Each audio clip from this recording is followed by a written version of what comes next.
MotorCast, welcome back inside right here on WBKR.com every single Friday at 5:30, and it's all brought to you by Diesel Up. Brett Worf here with you for a little automotive news and commentary. We'll start with the commentary. I was driving down Frederica Street the other day, and I noticed a car, and it had a little light on its rearview mirror. I knew exactly what it was as soon as I saw it, and it's lane detection. It was a new 2014 Toyota RAV4.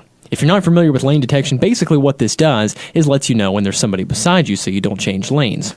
Now, I know I mention Cadillac every single week, but it's kind of my thing. They've gotten rather creative with their lane detection systems. Instead of giving you a little light warning on the mirror, it vibrates the seat. I was driving out Route 54 in a Cadillac ATS one time, and I went over the yellow line just a hair. The sensors on the front of the car noticed this and let me know. The seat vibrated on my left leg, so I tried it on the other side, and it vibrated on my right leg. Pretty awesome.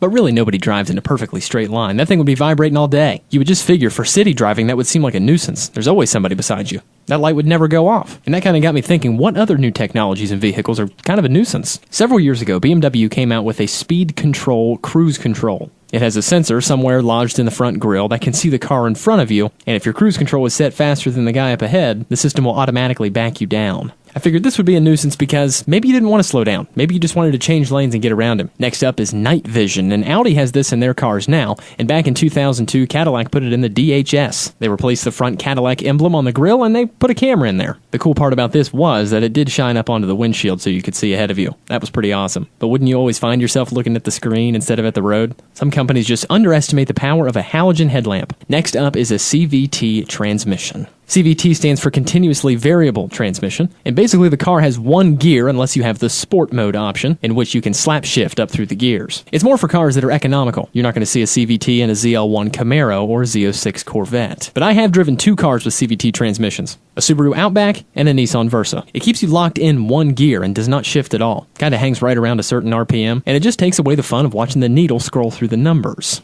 Next on the list are touchscreen displays, whether it be the navigation, the radio, volume, or even the heat and air conditioning controls. I drove a 2013 Cadillac ATS once from a dealership, and it had heat-sensitive buttons. Heat-sensitive buttons, so you sort of just lay your finger on it and then it works. And for that reason, I will never own that car. Takes away from classic button-pushing radio, and there's about a 100% chance that it's going to break. And replacing a touchscreen computer system is not fun. Finally, last on the list is the electronic parking brake. This has made its way into vehicles rather frequently over the last couple of years. The first time I saw one was in a Kia Optima, and I was beside myself when I saw an electronic parking brake in a brand new 2015 Chevrolet Corvette. Now, I was thinking about adding a couple of more things to this list, but I realized their value as I started to think about it. Automatic braking, for example. Of course it's a good idea. You get too close to something, the car stops by itself. That's safety for you and the person in front of you. Wouldn't want anything like that to malfunction, though. It wouldn't be too bad if it went awry at low speeds, but what if this thing had a hiccup and slammed on the brakes at 70 miles an hour on the interstate? MotorCast brought to you each and every week by Diesel Up out in Newburgh. Summer Dyno Days are coming up at the Diesel Up Garage, 3247 Commerce Drive in Newburgh. Give them a call, 812-490-9804. You can get 3 pulls for $75, and we look forward to seeing you out there Friday and Saturday, July 18th and 19th, from 10 a.m. to 8. Visit them online, diesel-up.com, and on Facebook, facebook.com/dieselup. And now we'll jump into the news. Story from Detroit, Michigan, as GM collects even more headlines. GM should start taking suggestions for a new catchphrase. Instead of Chevy runs deep, it'll be, Chevy, what do we do wrong now?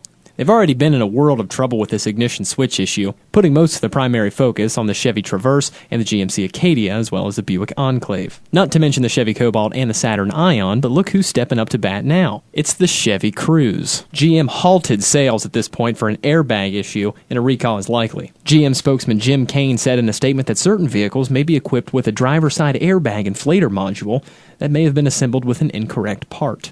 He went on to say, we are working diligently with the supplier of the defective part to identify specific vehicles affected and expect to resume deliveries by the end of the week. Or at the end of the week. Just be extra careful if you have a Cruze. Well, friends, that'll just about do it for this week on MotorCast. Special thanks to our good buddies up at Diesel Up. You can visit them at diesel-up.com, and don't forget about Summer Dyno Days coming up July 18th and 19th.